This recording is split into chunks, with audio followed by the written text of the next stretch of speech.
few years ago, like when you were going through all of this, right? And you were kind of going through a career change. Like instinctively, did you know that a shift is happening? Was it like something that you planned for? Or was it just kind of like, okay, I can see like my brand is changing, my business is changing. I'm not sure exactly where it's changing to.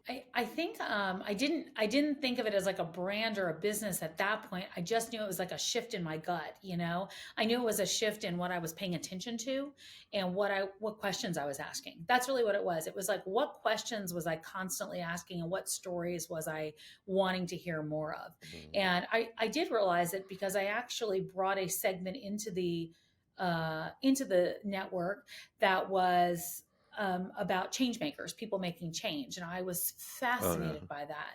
And I think you probably remember that. I talked to a lot of the people we know, like, you know, you're a change maker. What got you to where you were? Because it was like I was searching for answers to something, but I didn't really know what. And then I kept asking the same questions over and over. And I got fascinated with people's stories, whether it was they were a new mom and they decided they were going to do this business, or they were an attorney and they decided they were going to, you know, become a, I don't know, swim instructor. You know, it was like these big pivots, and they overcame this area right in the middle that we would call fear, but they overcame that area to get to the other side. And I wanted to always know how they got through that area, like how they got through that middle part, because I don't think, Hmm. you know, this change doesn't happen like you don't go from here and then jump to here and everything's great. It doesn't work like that, even if it looks like that on the outside. And so I think I was always really fascinated with that in between part. Oh wow. So you you think that like interviewing these people and like kind of asking them these questions and just Yeah. through these conversations somehow like you kind of found your calling or you found what you need to do next.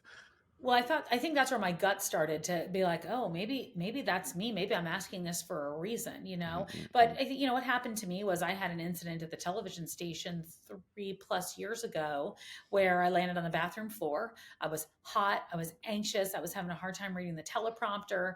I couldn't like.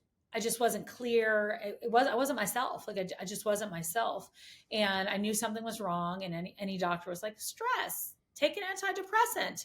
You know, Mhm. you're stressed at this time in your life. You went through a divorce, and that's not what it was. There was like a physical change happening in my body. I was going through menopause, and that started my mind going like, I'm in a different place of what I want to be thinking about all the time. I started thinking about health. I started thinking about longevity, mortality. You know, I started thinking about all those things that are a little scary to think about, and that's how I moved into this next phase.